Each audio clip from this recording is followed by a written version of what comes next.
Started real soon. Come in and welcome. We're going to be talking about the U.S. economy, demystifying some of the big words you hear, and just breaking it down in plain English. So if you're just getting home from work, it's not any active, just chill out and just wait for us, and we'll be here. We'll have a good time. Please feel free to ask questions. We're just starting this, and I really want to be of service.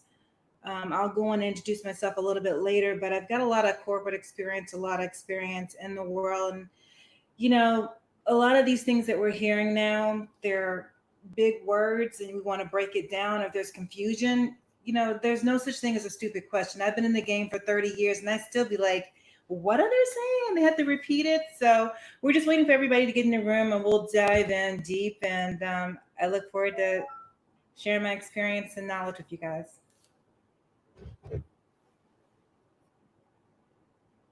I'm just gonna drink some coffee so I can keep up. But enjoy yourself. You want me to stop sharing? I'm talking to my producer. You guys can't hear, so we're just making sure everything looks pretty.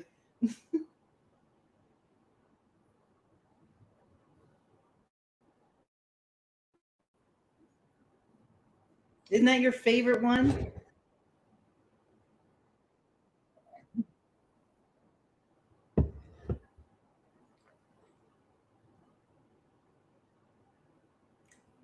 If you guys are just tuning in, we're going to be talking about inflation and the U.S. economy. Nothing too nerdy, but really just breaking down and demystifying the terms. If you hear news and you hear the reports, you know something's going, but the way they're talking just sounds like blah, blah, blah, blah, blah. This is what we're here for. We're here to clarify stuff so you can actually know what's going on and see what the game is all about. So, again, Sabrina with TGMI. I have over 30 years experience as a CPA in corporate America.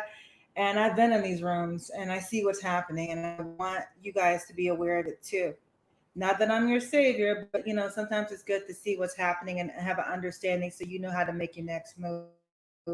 And that's all we're here to do. We're not here to sell you anything, to be your savior or anything like that. Just trying to build a network and community. I guess network is better than, I hate when people say community, but just build a network of like-minded people who really want to know what's going on and know how to make their lives better for the future. So we're just waiting for more people to come in. So just feel free, chill out. I'm hydrating and drinking coffee to get ready for this session. So we'll be with you guys shortly.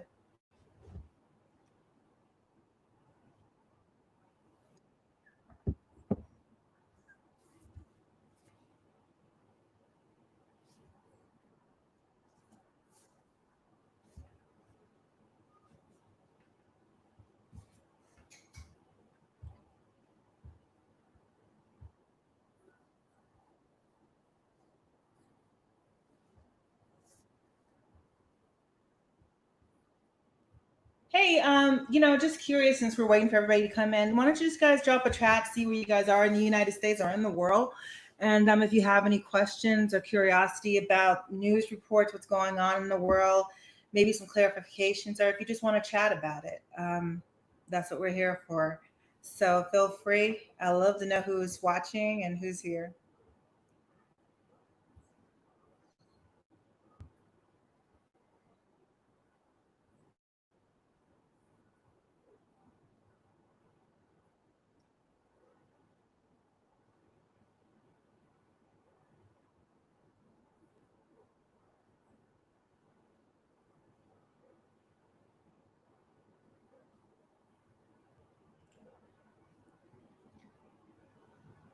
We're almost there, I promise.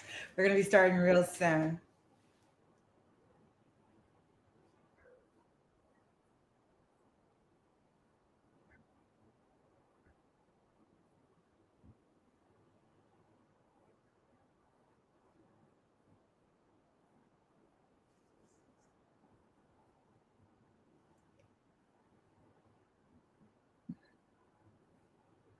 Okay. All right. All right. We're ready to go, guys. My name's Sabrina. I'm with TGMI.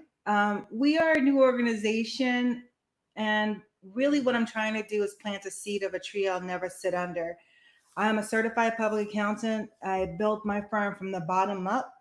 30 years in the game. I've done with thousands of businesses, anywhere from a one-man shop to the Powerball lottery, where I had to report to 42 states twice a week because we audited the Powerball drawings. So with that wealth of experience and dealing with people, I'm in a lot of rooms and you pick up on patterns and you see stuff. And we are in a cycle in America right now, United States of America particularly, which is called late stage capitalism. And when I was talking with my team, I was like, there's everybody knows there's something going on, but how can we be of service and what can we do? So I'm looking at economic podcasts, reading them, and because I want to keep on top of things, and I'm a nerd, I love doing that. They're 3 hours long, but that's my jam. But for the layperson, it just sounds like gobbledygook, and I think the powers that be make it purposely obtuse are very hard to understand because they don't want you to know what's going on because you can call them out on their BS. So with this series, we're going to start every Monday evening. We're just taking a couple of terms. Today, we're going to go real light as just one, inflation. Go through the official definition, some practical background, and really kind of let you know what it means, what does inflation means, what you need to look out for. And when you hear those jargon or buzzwords on news or in reports, you're like, oh, okay, so what they're really trying to say is XYZ. So I hope you guys get that. And if you have any questions or anything, I would love questions because I'm not sure what direction to go into and I want to be of service. So if you guys are anywhere in the world or in the state, please put in the comments where you guys are coming from and what kind of topics you would be interested in that help you demystify the US economy, all these big words. And you just feel like you can't, you're drowning and you can't get out the pool because you just don't know where to grab onto. So we're going to give you your first steps with understanding these terms. Our term today I have up on the screen right now, the definition is inflation. We all hear that. The official thing, I'm going to just go ahead and read it for you, is a rise in the general price level of goods and services. Gradually, for the same money, you can buy fewer goods and services. It means that purchasing power of money has declined and the money worthless, less lost part of their real value. So that sounds like, okay, what are you talking about? So let me just give you a visual presentation of that so you can kind of see what I'm talking about. So basically right here, you have 20 bucks US, 1972, whole bag full of groceries you could buy. 1992, that's diminished. That diminishment or those less items is inflation. That $20, even though it's still the same $20 bill, 20 years later buys less stuff due to the inflation. And then in 2012, you can see it's even less. In 2024, let's not even talk about it. You probably get, I don't even know, one item if you're lucky where you're shopping at. So that's inflation. And that sounds great, but how are we doing it? How can we, what does that have to do with me, Sabrina? So let's go to the causes of it. Basically, what's happening in America since 2008, we had that housing crash. There's been a lot of cycles of money. The housing crash from 2008 is probably the most recent one everybody can remember. I'm going to go back and just give you the history of America and money. So this really all started with our new financial system or the way we do business after World War II. Before then, all the states in America had their own way of trading and bartering. They used real gold after World War I. But President Wilson said, hey, look, it's illegal to use gold. Just give us all your gold and precious metals, and we'll give you these great little dollars. And don't worry, we got your back. The government's cool. It'll be worth the same thing, and you can buy all those purchases.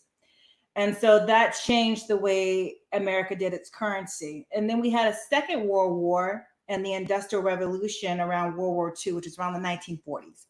And what you need to know from that is because America was pretty much the only global power that didn't get affected by the war, it kept it pretty much serviced the world. And that's how it got its power position. So it did all the manufacturing, distributing it out. It took all the gold from all the other countries and held it and became the world reserve currency. So that's why the dollar bill is so strong, at least in the past, throughout the world. Now, were we great stewards? That's up for debate, but America did a lot of shady shit. And in the 70s, when we did the Vietnam War, we came off the gold standard.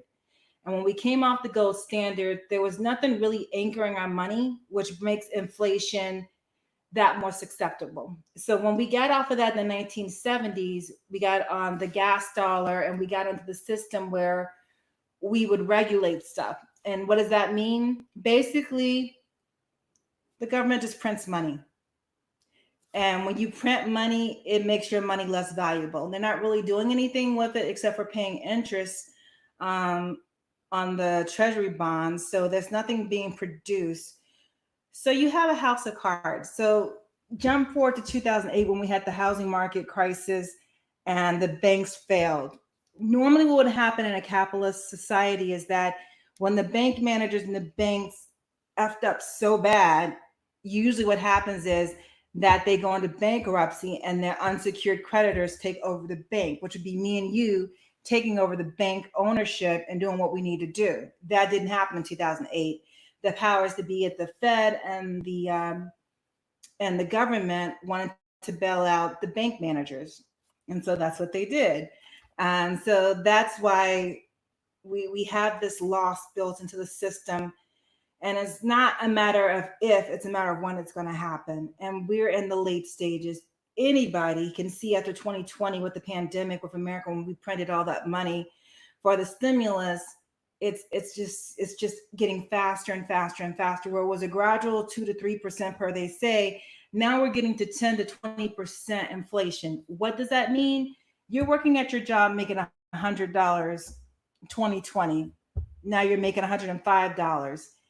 Even though you made $5 extra within those 4 years, because America and the United States government keeps printing money, it's worth less. So your $100 is worth like $80 the next year, then $60 the next year, and then $40 the next year. And it's just going down and down. You're working your butt off, but your money's worth less and less. And I heard a podcaster say this, and I like what he said. He said that money is basically energy and effort of the person, and then you're exchanging that for money. So when you devalue money, you're basically devaluing a person's time and energy. And I thought that was really deep because I'm in Florida, and I mean, I think we're like the land of the walking zombies now. I think everybody can feel something's not right, but they just can't put their finger on it. And that's because we have inflation. So we just recently in the past week had Congress give themselves a 20 something percent raise, and then also said that they want to send, I think it was like 63 billion over to Israel or some fight or something like that.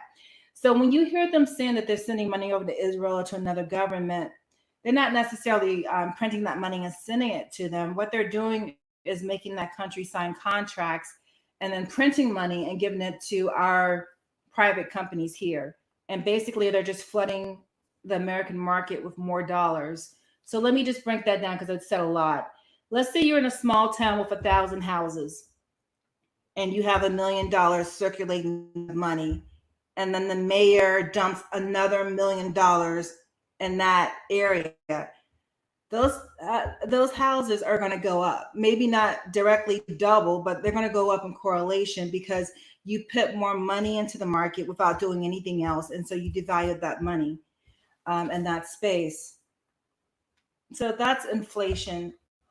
And the problem with it is that you have different types of inflation. You have creeping where we were before 2008, which was at 3% per year. And then around up to like 2017, we had the 3 to 10% ratio. And now we're gearing towards the galloping.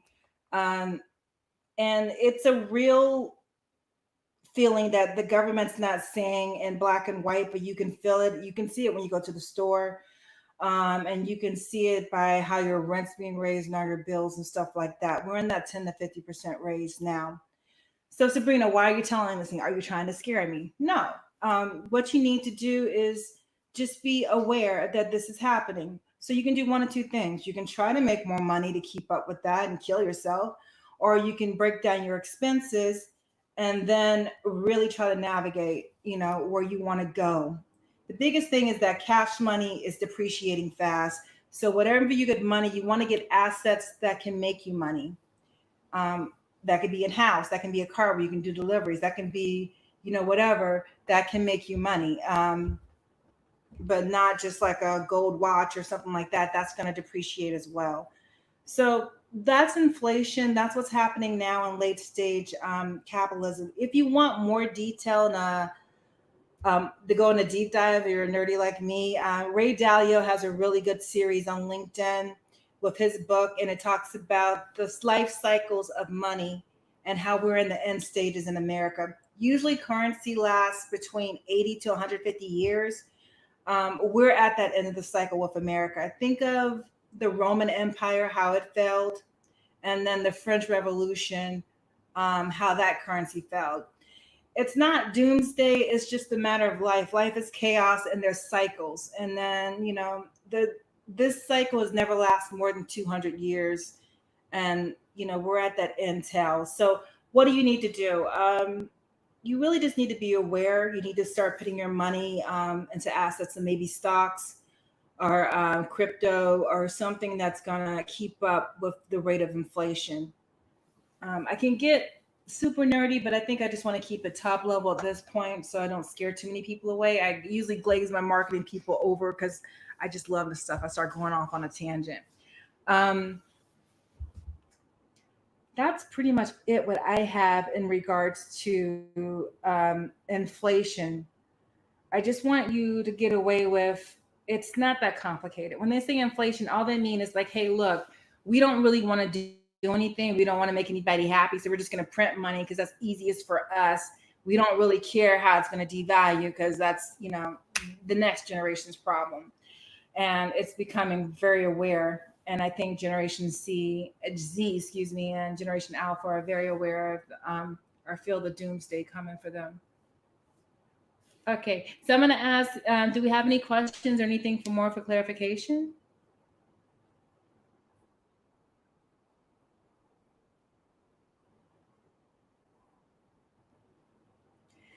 Three things you can do right now to stay in the know is one of the comments I received. The first thing is really know what your position is. Really look at your income and your expenses and see, is this something that I can live without or doing it? Because, you can kill yourself making more money or do the expenses, but a lot of shit we just really don't need. If there's some subscriptions with apps or something like that you can cancel that you're not really using. And then I really would encourage you to do stocks. So everybody thinks you have to be like a billionaire and have $100,000. There's a lot of times with Fidelity in that you can do $10 a month just buying the S&P index. That's Standards and Poor's index. That's just every company that's on the stock market is in there. They're all mashed up, and you can buy a stock or a fraction of that stock with Fidelity or Schwab or any of these houses that you can just open up a stock account with. And then there's another one called Swan Bitcoin I really like, where you can buy Bitcoin. And I like it better than the other places where you can buy fractional Bitcoin because you can take that and put it in your own wallet and have your own custody. So it's your own Bitcoin and you don't have to worry about it being on somebody else's app and getting stolen. And you can just do up to like $10, $25 a month doing that. And that's something where you can stack your coin and do it really easy. So the three things to recap: one, know your position. What's your income? What's your expenses? What can you cut? Two, set up some small account. I'm not getting paid for any of this, but Fidelity, Schwab, where you can just do fractional. If it's $25 a month. So maybe you don't go to the crab ball 1 week of the summer and then you just put that money in there. You skip brunch and then put that money there and then don't touch it. Just leave it in an index at Standard and Poor's index fund, and then just rack it up. And then the last thing is maybe Bitcoin. If you can't buy a $65,000 a piece Bitcoin, there's an app called Swan Bitcoin. I'm sure there's other ones. I like Swan. I use it personally. I'm not getting paid for this. And you can just put up to like $25 a month, just buying it fractionally, and then just let that roll and just maybe skip out on one indulgence in the month to do that. And you'll be surprised. Really, that's how I started out because I was just working a fast food job when I was a teenager, but my grandma taught me how to do this. And you'll be surprised when you're not looking at it and not touching it, and you go back and you're like, dang, look how much this grew. And compounded interest is one of the miracles and one of the things we have in America that a lot of people don't have. So that's just for rich people or for somebody else, and take ownership of your life and know that, the government's not going to save you. They do not care about you. They care about the rich people and the oligarchs that run this thing. So you need to take care of yourself. And I know things are tight, but if we don't make it now, then it's just going to get worse. And we're going on that slided hill with inflation. I look forward to coming back next Monday talking about other topics just to kind of clarify and give guidance. So if you have any comments or any questions, please submit it to the team so we can go over, because I want to be of service. Like I said, you'll see I'm not like these tech bros that have a commercial coming in every 2 seconds or affiliate accounts. I really want to educate and build or find my tribe, or build a network of like-minded people, and that's my goal. So I appreciate your time today, and I look forward to seeing you guys and hearing from you.